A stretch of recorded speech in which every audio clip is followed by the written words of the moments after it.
마가복음 5장 25절부터 34절 말씀입니다. 합독합니다. 시작. 12해를 혈루증으로 알아온 한 여자가 있어 많은 의사에게 많은 괴로움을 받았고 가진 것도 다 허비하였으되 아무 효험이 없고 도리어 더 중하여졌던 차에 예수의 소문을 듣고 무리 가운데 끼어 뒤로 와서 그의 손에 손을 대니 이는 내가 그의 옷에만 손을 대어도 구원을 받으리라 생각함이라. 이에 그의 혈루 근원이 곧 마름에 병이 나은 줄을 몸에 깨달았느니라. 예수께서 그 능력이 자기에게서 나간 줄을 곧 스스로 아시고 무리 가운데서 돌이켜 말씀하시되 누가 내 옷에 손을 대었느냐 하시니 제자들이 여짜오되 무리가 에워싸 미는 것을 보시며 누가 내게 손을 대었느냐 물으시나이까 하되 예수께서 이 일을 행한 여자를 보려고 둘러보시니 여자가 자기에게 이루어진 일을 알고 두려워하여 떨며 와서 그 앞에 엎드려 모든 사실을 여쭈니 예수께서 이르시되 딸아 내 믿음이 너를 구하였으니 평안히 가라 내 병에서 놓여 건강할지어다. 아멘. 사랑하는 여러분, 예수님 붙들고 사시기를 바랍니다. 아멘. 예수님 붙들면 예수님께서 해결해 주십니다. 예수님 옷자락만 스치기만 해도 기적을 경험합니다. 우리 같이 인사하십시다. 예수님 붙들고 사십시다. 시작. 예수님 붙들고 사십시다. 아멘. 지난 화요일 우리 교회가 속해 있는 서울 남노회 제 117자 추기정기노회가 있었습니다. 여러 목사님들, 장로님들과 함께 회무를 처리하면서 참 은혜스럽게 회무를 마칠 수 있었는데 노예 회무 가운데 앞으로 노예를 섬길 노회장 선출을 하였습니다. 은혜 가운데 부족한 제가 당선되어서 노예를 섬길 수 있게 되었습니다.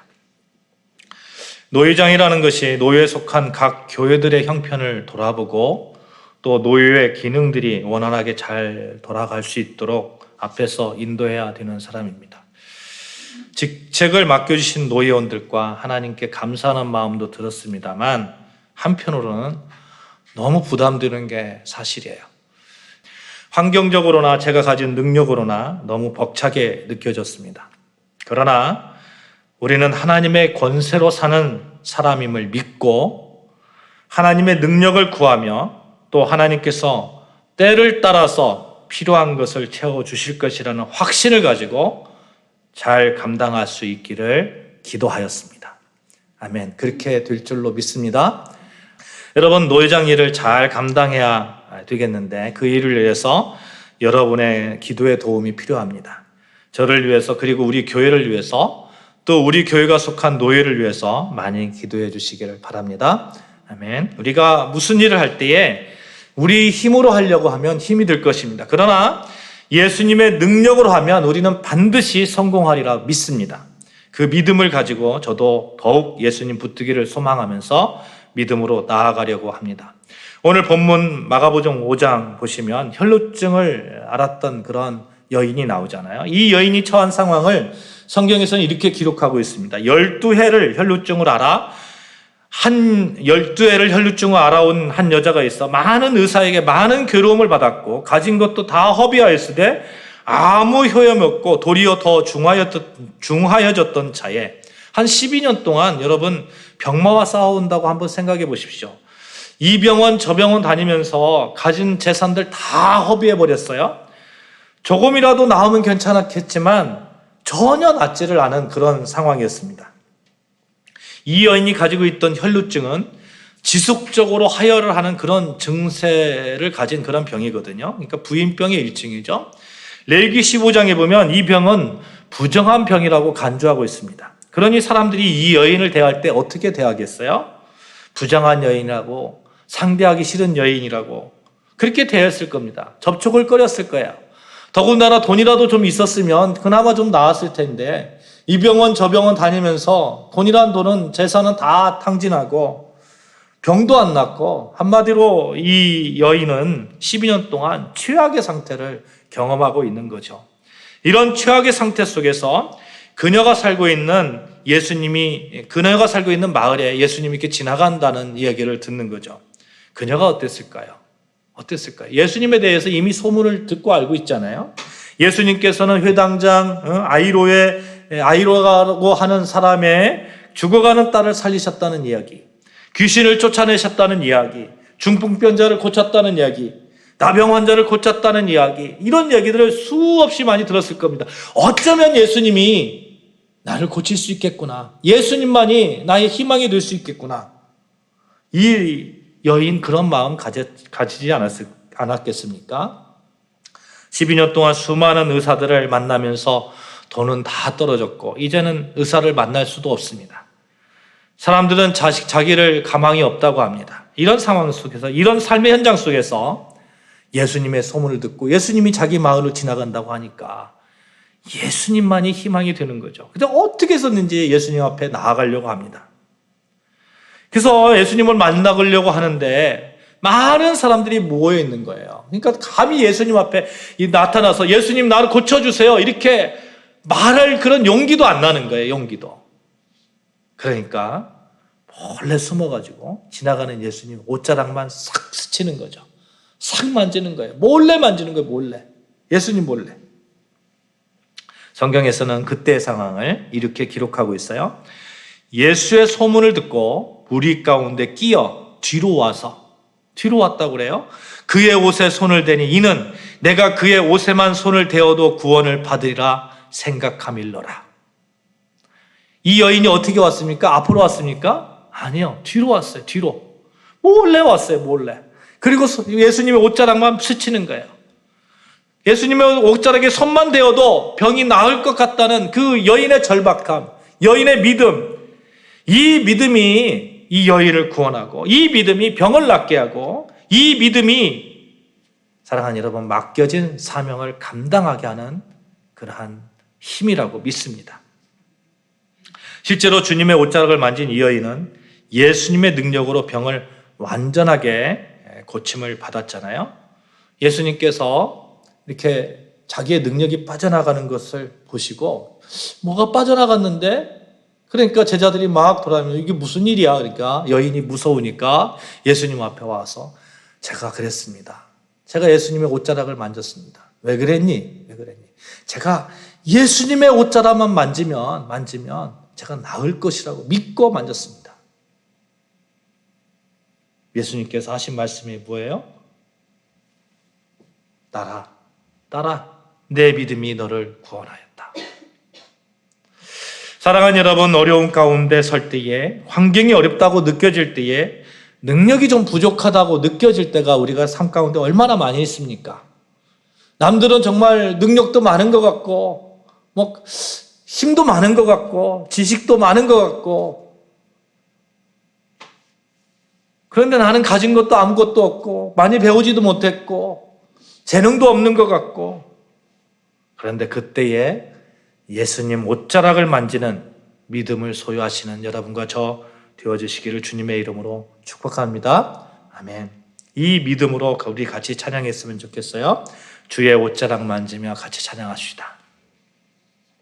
주 발 앞에 무릎 꿇고 그 사랑에 나아가기를.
사랑의 노래가 되네.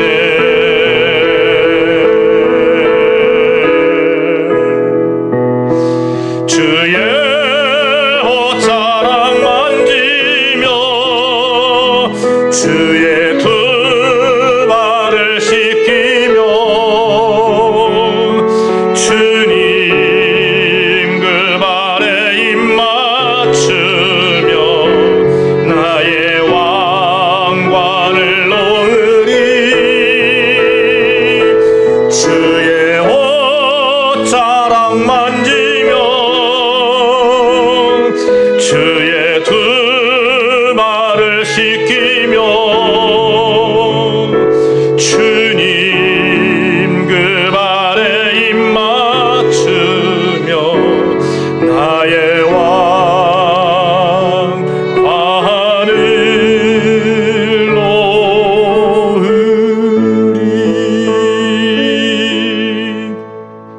사랑하는 여러분, 우리는 사실 능력이 참 많이 갖고 있지 않은 그런 사람들입니다. 누구나 완벽한 능력을 갖고 있지는 않습니다. 그러나 그때에 우리가 겸손하게 예수님 붙들면 하나님께서 주시는 능력으로 능히 할 수 있는 사람들입니다. 그래서 하나님의 백성된 능력으로 살기 위해서 우리 삶은 반드시 예수님을 붙드는 그런 삶이 되어야 됩니다. 바울은 히브리서 12장 2절 말씀에 믿음의 주요 온전하게 하시는 이인 예수를 바라보자 이렇게 말씀합니다.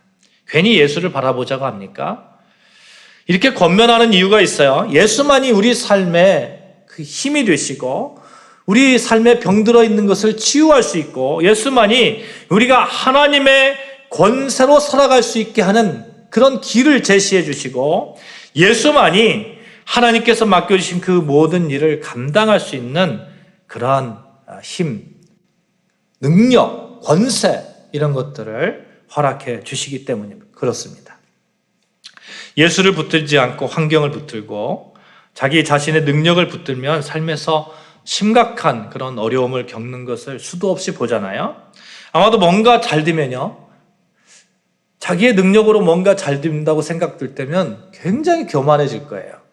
또 자기의 능력으로 넘을 수 없는 벽을 만나면 그냥 낙심하고 무너져 버릴 것입니다. 구약에 보면 엘리야라는 선지자가 나와요.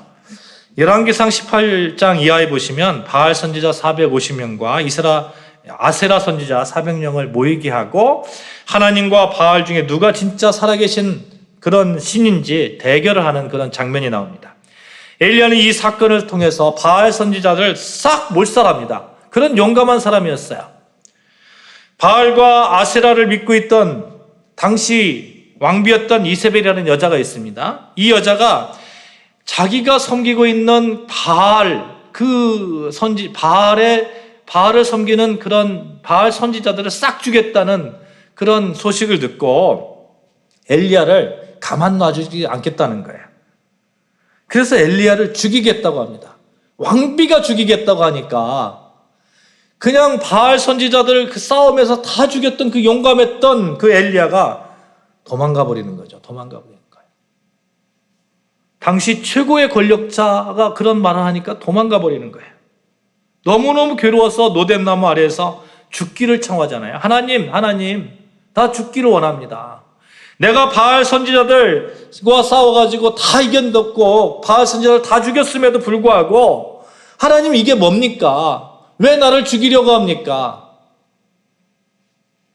주랭랑을 쳤던 엘리야의 말임. 그 말 우리가 좀 기억해 볼 필요가 있을 것 같아요. 여러분, 엘리야는 믿음의 선조, 믿음의 영웅이라고 합니다. 그런데 엘리야가 흔들린 이유가 있어요. 주위의 어떤 상황들, 환경들, 자기의 능력을 어느 한순간 봤기 때문에 그렇습니다. 우리가 믿음 가운데 살아가잖아요. 믿음 가운데 살아갈 때에 예수님 붙들 때가 있어요. 붙들고 정말 능력 있게 나아갈 때가 있습니다. 그런데 어느 순간에 예수님 놓아버릴 때가 있다니까요. 예수님 놓아버리고 환경을 붙들 때가, 환경을 바라보고 이럴 때가 있어요. 그때는 반드시 두려움이 찾아옵니다. 자기의 능력으로 도저히 어떻게 할 수 없는 이세벨이라는 그 왕비의 권력을 봤을 때 그 왕비의 권력을 보는 그 이유가 뭡니까? 하나님만 바라보던 그 엘리야가 어느 순간 하나님을 놓고 자기 상황을 바라보고 그렇게 된다니까요. 믿음의 그 좋은 선조, 엘리야도 그랬는데, 믿음의 영웅 엘리야도 그랬는데 우리는 안 그렇겠습니까? 우리도 어떤 때는 하나님만 바라보다가 어떤 때는 사망의 음침한 골짜기로 다니면서 그냥 하나님 없는 것처럼 그렇게 느껴지고 예수님 놓을 때가 있고. 사랑하는 여러분, 우리는 어렵다고 느껴질 때에, 자신이 없다고 느껴질 때에, 부족하다고 느껴질 때에 우리의 믿음을 다시 한번 더 바라봐야 돼요. 우리 믿음을 바라보고, 그리고 우리 믿음에 좀 구멍이 난 곳이 있다면 예수님을 반드시 붙드시기를 주님의 이름으로 축복합니다. 그래서 우리는 이런 자세로 세상을 살아가야 합니다. 예수님 바라보고 예수님 붙들면 성공하지만, 세상을 바라보고 자신의 힘을 바라보고 믿음을 놓으면 우리는 실패한다. 베드로가 물 위를 걸을 때의 상황을 한번 보세요. 한 번은 제자들이 예수님과 잠시 헤어져서 자기들끼리 갈릴리 호수를 건널 때의 일입니다. 배를 타고 건너는데 한밤중에 예수님께서 저쪽에서 걸어오시는 거예요. 귀신인가 하고 무서워했는데 예수님께서 나야, 나 너희들의 스승 나야, 나 예수야. 베드로가 너무 놀라잖아요. 너무 놀라니까 놀랍고 막 부럽기도 하고, 그러니까 예수님 저도 걷고 싶습니다. 그럼 걸어와. 베드로가 예수님을 바라보면서 걷습니다. 안심하니 두려워 말라 하는 그 예수님 바라보면서 예수님을 향해서 걷습니다. 그런데 잠시 후 베드로가 바다 물결을 보고 놀라운 순간 물속에 빠지잖아요. 성경에 이렇게 기록하고 있어요. 마태복음 14장 30절, 바람을 보고 무서워 빠져가는지라. 베드로가 빠지는 이유가 뭐 때문에요? 바람을 보고. 예수님 보고 예수님의 그 말씀에 의지해서 예수님 바라보고 나아가다가 어느 순간 바람을 바라볼 때가 있다니까요. 예수님 바로 앞에 있음에도 바람을 바라볼 때가 있습니다. 다른 말로 우리가 정말 주님 앞에 나와서 열심히 기도하고 열심히 찬양하고 말씀을 보고 하면서도 바람을 바라볼 때가 있습니다. 아니, 내가 지금 바다를 걷고 있네? 신기하네? 감사하구나. 감탄하면서도 내가 사람인데 이렇게 걸어도 되나? 이 물 위를 걸어도 되나? 이건 불가능한 일이야. 이렇게 생각할 때가 있습니다. 베드로는 자기가 예수님을 붙들고 있고 예수님이 자기를 지켜보고 계시다는 사실을 잊어버린 것이죠. 그러니 물속에 빠져버리는 거예요. 그때 예수님께서 뭐라고 말씀하시죠? 마태복음 14장 31절 제가 봉독해 드리겠습니다. 예수께서 즉시 손을 내밀어 그를 붙잡으시며 이르시되 믿음이 작은 자여 왜 의심하였느냐. 지금 베드로하고 예수님하고 어느 간격이에요? 예수님이 손을 뻗치면 베드로의 손을 잡을 수 있는 그 간격이에요. 예수님이 지금 물 위에 이렇게 걷고 있는 그 광경을 앞에서 보고 있어요. 또 예수님께서 자기도 실제로 걸어봤어요. 물 위를 걸어본 상황에서, 그 상황에서 예수님이 바로 앞에 있는 1m 이내에 있는 그 상황에서 바람을 바라보고 물에 빠져가는 그런 베드로의 모습. 사랑하는 여러분, 만약에 우리가 바람을 바라보고 무서워하고 바다에 빠져 들어갈 때에 그런 상황에 있다면 예수님의 음성을 들으시기를 바랍니다. 예수님의 손을 탁 붙드시기를 바라요. 예수님은 여러분을 기적의 물가로 다시금 인도해 주실 것입니다. 죄 많은 우리가 하나님의 백성 된 것도 기적이잖아요. 하나님의 백성으로 하나님의 권세 아래 살면서 그 권세를 누리는 것조차도 기적입니다. 왜 이 기적을 모르면서 놓고 삽니까? 제가 들은 얘기인데요. 어느 개척교회 목사님이 새벽 기도에 기도를 하는 거예요. 기도를 하는데 정말 너무너무 어려운 거예요. 교회가 너무너무 어려운데 그냥 아무 기도도 안 나오더라는 거예요. 교회 아시잖아요. 개척교회 얼마나 어려운지. 그냥 아무 기도도 안 나오는 거예요. 지금 재정적으로 얼마가 필요한데. 근데 옆에서 사모님이 아버지 하나님 그렇게 기도하라는 거죠. 목사님이 한숨만 푹푹 쉬고 있다가 갑자기 하나님께 회개했다고 하죠. 왜 회개했는지 아십니까? 하나님이 내 아버지인데. 하나님이 내 아버지인데. 아니, 아버지가 그렇게 하나님의 권세가 있고 능력이 있으신 분인데 내가 왜 걱정하면서 내가 왜 한숨만 쉬고 있지?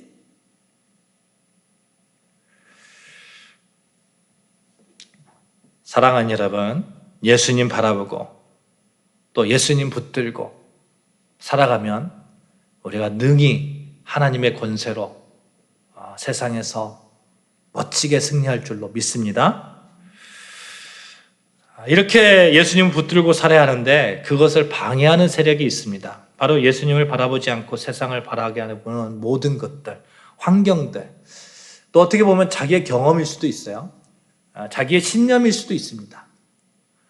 또 세상적 바람일 수도 있고요. 세상이 자신이 생각하는 어떤 이상적인 그런 이상일 수도 있고 아니면 잘못된 판단일 수도 있습니다. 사도행전 1장 6절에서 8절 말씀 보시면 어떻게 우리가 이런 잘못된 생각들을 버리고 예수님을 붙들며 살아갈 수 있을까 잘 설명해 주고 있어요. 제가 1절에서 사도행전 1장 6절부터 8절 말씀 봉독해 드리겠습니다. 그들이 모였을 때에 예수께 여쭈어 이르되 주께서 이스라엘 나를 회복하심이 이때니까 하니 이르시되 때와 시기는 여 아버지께서 자기의 권한에 두셨으니 너희가 알 바 아니요 오직 성령이 너희에게 임하시면 너희가 권능을 받고 예루살렘과 온 유대와 사마리아와 땅끝까지 이르러 내 증인이 되라 하시니라. 예수께서 제자들에게 사역을 위임하면서 이제 승천하시기 직전의 상황이에요. 뭔가 중요한 말씀이 이렇게 오고 가는 그런 상황이잖아요. 이때 제자들이 이런 질문을 하는 거예요. 6절에 보면 그들이 모였을 때에 예수께 여짜오 이르되 주께서 이스라엘 나라를 회복하심이 이때이니까 하니 제자들이 부활하신 예수님을 보았을 때 얼마나 좋았겠어요? 자기들이 세상에 온 것처럼 느껴질 거예요. 그렇죠? 예수님이 이제 부활도 했잖아요. 부활도 했습니다. 그런 능력을 가지신 분이잖아요. 예수님이 무너져 내린 이스라엘 나라를 회복하실 것이라고 생각했을 거예요. 그래서 예수님께 그렇게 여쭈는 거예요. 이스라엘 나라를 회복하니 이때입니까? 그때 예수님께서 이렇게 대답합니다. 7절 8절 이르시되 때와 시기는 아버지께서 자기의 권한에 두셨으니 너희가 알 바 아니요. 너희 알 바 아니요. 오직 성령이 너희에게 임하시면 너희가 권능을 받고 예루살렘과 온 유대와 사마리아와 땅끝까지 이르러 내 증인이 되리라 하시니라. 예수님의 관심은 이스라엘 나라의 그런 그 로마 압제로부터의 회복, 이 정도에 국한된 게 아니에요. 예루살렘과 온 유대와 사마리아와 땅끝까지 이르는 하나님 나라에 있었던 거죠. 제자들과 예수님과의 기대, 바램 차이가 있는 거잖아요. 그러니까 우리의 바램으로 세상을 바라보고 우리의 바램으로 어떻게 하려고 하면 실족하기가 너무 쉬운 거예요. 그런데 우리가 예수님의 바램, 예수님께서 원하시는 것, 예수님의 제자로서의 삶의 그 가치 이런 걸 붙들면 실패하지 않습니다. 실패하지 않아요. 예수님의 관심, 바램, 하나님의 나라였잖아요. 하나님께서 통치하시는 하나님의 나라. 그런데 제자들은 어땠습니까? 늘 하나님의 나라를 말씀하시는 예수님을 따라다니면서도 어떻게 하면 이스라엘 나라가 회복될까? 로마 압제로부터 해방될까? 심지어는 회복됐을 때에 누가 국무총리할까? 누가 장관할까? 이것에 관심이 있었어요. 마태복음 20장 20절 이하에 보시면 이런 말씀이 있거든요. 세베대 아들 어머니가 아들을 데리고 예수님 앞에 갑니다. 그리고 예수님께 이렇게 말씀드리는 거예요. 부탁하는 거예요. 예수님의 나라가 오면 이 두 아들을 예수님의 나라, 주의 나라에서 하나는 우편에, 하나는 좌편에, 옛날 조선시대로 말하면 하나는 우의정에, 하나는 좌의정에 이렇게 세워주십시오. 이 세베대의 아들은 야고보와 요한이잖아요. 요즘으로 말하면 치맛바람 불리면서 그렇게 부탁하는 거예요. 그러니까. 사랑하는 여러분, 우리 신앙생활에 있어서 우리가 바라봐야 하는 것, 우리의 관심사, 예수님을 향하시기를 주님의 이름으로 축복합니다. 아멘. 예수님의 바람이 우리의 바람이 돼야 돼요. 그러면 우리가 실족하지 않습니다. 우리가 넘어지지 않아요. 하나님의 백성으로서 하나님께서 주시는 능력 안에 살 수 있습니다. 늘 예수님 바라보는데, 늘 예수님 붙들고 있는데 어떻게 넘어질 수가 있겠어요? 예수님 손을 꼭 붙들고 있는데 바람이 온들 무슨 상관이 있겠어요? 바람이 바다를 걷고 있는데 예수님 손을 잡고 바다를 걷고 있다고 한번 생각을 해보십시오. 물 위를 걷고 있다고 한번 생각해 보십시오. 물 위를 막 걷고 있는데 바람이 막 불어요. 무슨 상관이 있어요? 무슨 상관이 있어요?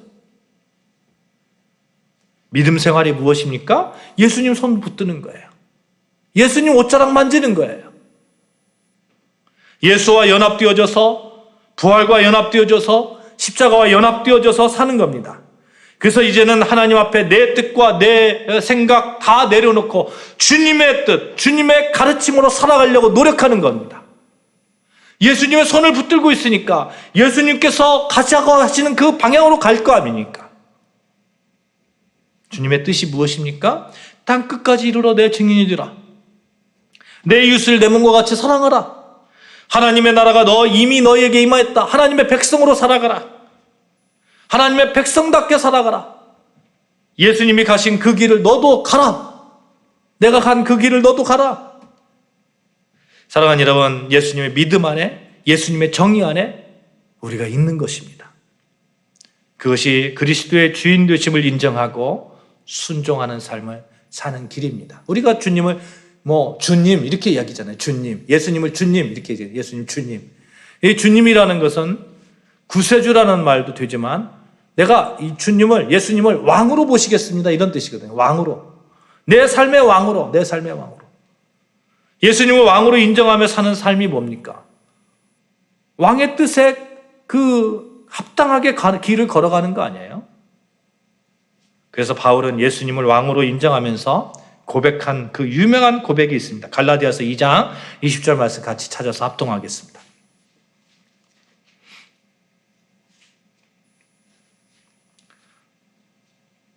갈라디아서 2장 20절 말씀입니다. 시작. 내가 그리스도와 함께 십자가에 못 박혔나니 그런즉 이제는 내가 사는 것이 아니요 오직 내 안에 그리스도께서 사시는 것이라. 이제 내가 육체 가운데 사는 것은 나를 사랑하사 나를 위하여 자기 자신을 버리신 하나님의 아들을 믿는 믿음 안에서 사는 것이라. 오직 내 안에 누가 산다고요? 그리스도께서 산다고요. 바울은 늘 삶 가운데서 예수님 붙들고 살았어요. 예수님 옷자락 붙들고 살았어요. 예수님 손 붙들고 살았어요. 그래서 내 안에 그리스도께서 사신다. 이 고백이 있었던 거예요. 사랑하는 여러분, 우리 삶 가운데서, 우리 신앙 가운데서 내 안에 그리스도께서 사신다. 이 고백처럼 귀한 고백이 어디가 있습니까? 예수님을 왕으로 인정하며 사는 자들, 예수님의 옷자락에도 만지며 사는 자들, 그들에게 주시는 선물이 있어요. 그것은 예수의 능력으로 살아갈 수 있는 힘입니다. 다른 표현으로 예수의 능력이 내 능력이 된다는 거예요. 하나님의 능력이 약하고 약한 나에게 다가오셔서 이제 내가 하나님의 능력으로 살아간다는 겁니다. 앞이 막혔다고 느껴질 때에, 그렇잖아요. 이 혈루병 앓은 여인이 예수님께 나아갈 때에 정말 앞이 막히는, 부끄러워서 난 감히 나갈 수도 없습니다. 내 재능은 이것밖에 없습니다. 하나님, 나는 정말 하나님 찬양할 수도 없습니다. 내 재능, 내가 가진 것, 이것 가지고 어떻게 주님의 일을 감당할 수 있겠습니까? 그때에 예수님께 그래도 나아가잖아요. 그래도 나아가서 잡잖아요. 잡을 때에는, 예수님 손 붙들 때에는 능력이 예수님께서 우리에게 이렇게 전해지는 것이죠. 예수님께서 예수님의 손을 붙드는 자들에게 기가 막힌 선물을 하시는데, 오직 성령이 너희에게 임하시면, 다른 말로 뭐예요? 보혜사 성령님. 보혜사라는 돕는다 이런 뜻이거든요. 성령께서 돕겠다는 거예요. 예수님의 보증입니다. 보증. 여러분과 저를 향한 보증이에요. 내가 사망의 음침한 골짜기를 닿을 때에도 성령께서 나를 돕는다는 예수님의 보증이 됩니다. 그러니 우리는 세상을 이길 수 있습니다. 성령은 하나님께서 주신 소명을 감당할 수 있는 그런 능력을 주십니다. 성령은 하나님의 백성들이 깨끗함으로 살아갈 수 있게끔 도와주십니다. 말씀을 맺겠습니다. 하나님의 백성으로 살기 원하십니까? 예수님 붙드십시오. 예수님의 옷자락이라도 만지십시오. 뒤로 가서라도 예수님의 옷자락을 붙드십시오. 예수님께서 허락하신 능력이 우리 안에 넘치게 될 것입니다.